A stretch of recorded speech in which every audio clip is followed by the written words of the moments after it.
What's up everybody, and welcome back. If you're looking for a supernatural good time, look no further, because today I'm recommending Rokurei, the Anti-Exorcism Division, which is being written by Janushi. It's 5 chapters so far, but there are 5 volumes also, so there are a lot of chapters that still need to be translated, and it says it's still ongoing, so I'm hoping those volumes get translated sometime soon. But this is a romance, comedy, supernatural mystery.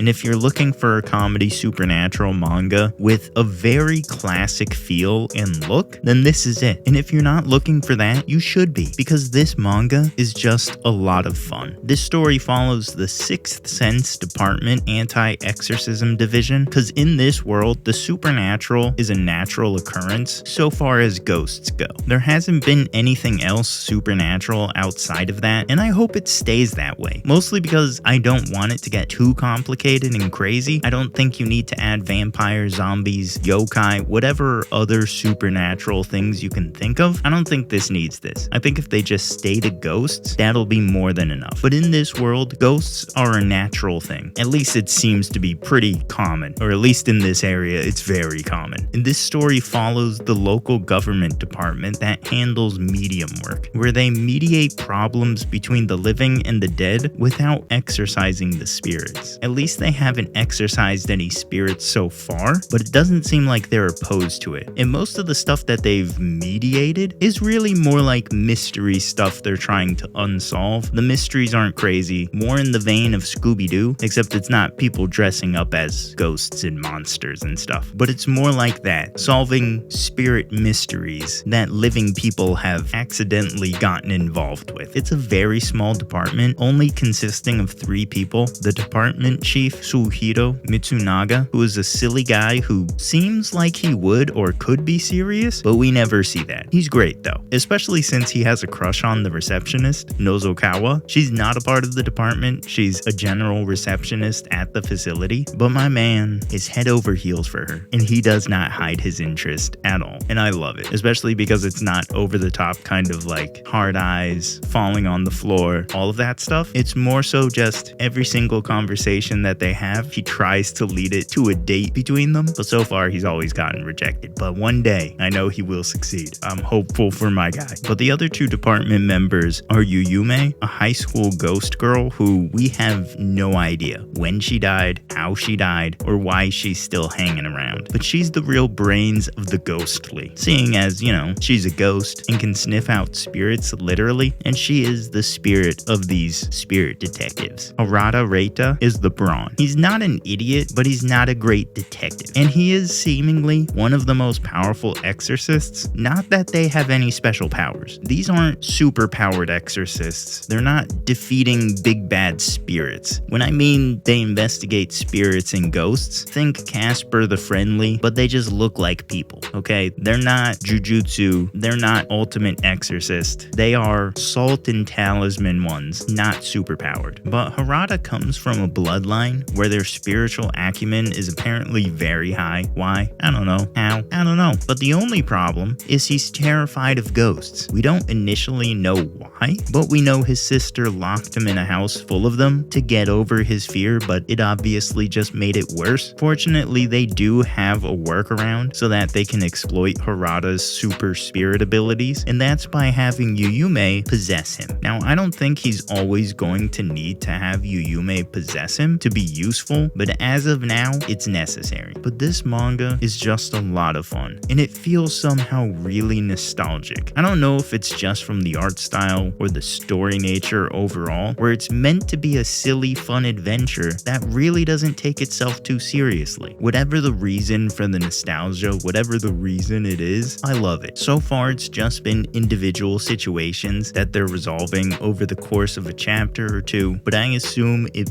may get get a bigger overarching storyline or an outside of the mission storyline that ties them all together. Whichever it does, I'm fine with, because this is probably gonna be a manga that I don't keep up with on every chapter release, because there's no need to. This is a fun binge a few at a time and just have a good time doing it kind of mangas. But at the same time, it's definitely left itself open to some more serious storytelling, with Harada's backstory seeming a bit dark and a little depressing, and then Yuyume's backstory, which we know nothing about so far. Both of them are good characters though. Harada may be a scaredy cat, but he's not an idiot, and it doesn't paralyze him. And sometimes, well, most of the times, it seems like it's not even a big deal. So hopefully the fearful aspect is just being quickly phased out. Not that he'd be super brave, but mostly that it wouldn't be inhibiting to the story. Yuyume is kind of a Yankee, but it seems it's because she may be from the 80s and may be tied to Harada's backstory. I'm not sure about that yet. It's just my speculation, but it would make sense since Harada is an adult and Yuyume's apparently been dead for a while. And there was a panel from Harada's backstory with him holding hands with a lady that looked a little like Yuyume. So I don't know if that was her. She died when he was young and for some reason took on her ghostly appearance from when she was in high school, or if she's just manipulating her ghostly appearance, because I'm pretty sure they can do that. I don't know, but it seems like they may have some kind of connection to each other, which would make sense because they make a good team. Even if they're in the arguing all the time before falling in love stage, they still make a good team. I just hope this continues, at least the translations, because it's just a good nostalgic time and I love it. But I have seen things that were released a few years ago and the translations never really catch up to where the story is or to the conclusion. So I'm hoping that that doesn't happen here, but the translations are late to the game. So if this seems interesting to you, check it out. And as always, like the video, subscribe to the channel. If you want more recommendations, check out the Why You Should Watch playlist in the description box below. Other than that, I'll see all of you in the next one.